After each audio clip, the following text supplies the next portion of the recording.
Նշանակում է ֆիլմ, թատրոն, պարարվեստ, երկարվեստ եւ այլն։ Այսօր 21-րդ դարում թատրոն շատ քիչ են հաճախում համեմատած 20-րդ դարի հետ։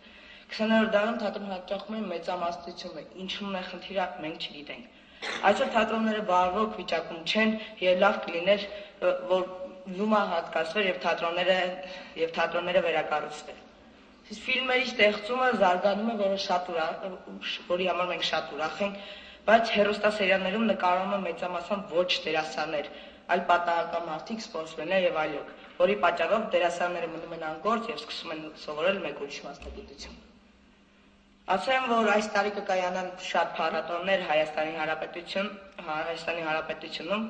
ապրիլի 23-ին կայանա համահայկական թատերական նախագիծ առանց վերադարձի հնարավորության ներկայացման պրեմիերան, որին կմասնակցեն Ռուսաստանից Արմեն Ջիգարխանյանը, Ամերիկայի Միացյալ Նահանգներից Արմանինը, Ռուսաստանի Դաշնությունից Մուժիկյանը եւ Բելգիայից Կարոլին Սաֆարյանը։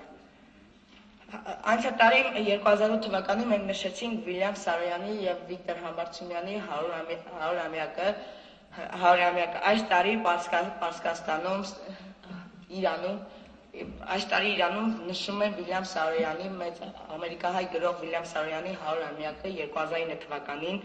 Այս տարի նշում են նաև Խաչատուր Աբովյանի 200-ամյակը, Հովհաննես Թումանյանի 140-ամյակը, Կոմիտասի 140-ամյակը, Շարլ Ազնավուրի 85-ամյակը, որի համար մենք ուրախ ենք։ Ես առաջարկում եմ, որ մշակույթը զարգացնելու համար ազգային ժողովի պատգամավորները իրենց լուման ներդրեն եւ ստեղծեն այնպիսի խմբակներ, որտեղ կհավաքվեն տաղանդավոր երեխաներ եւ պատրաստի ներկայացումներ եւ գիտելիք ունենան մշակույթի մասին։ Առաջարկում եմ նաև, որ դպրոցներում անցնեն մշակույթ թեման եւ այդպես իմանան, թե ինչ է նշանակում մշակույթը։ Այսքան։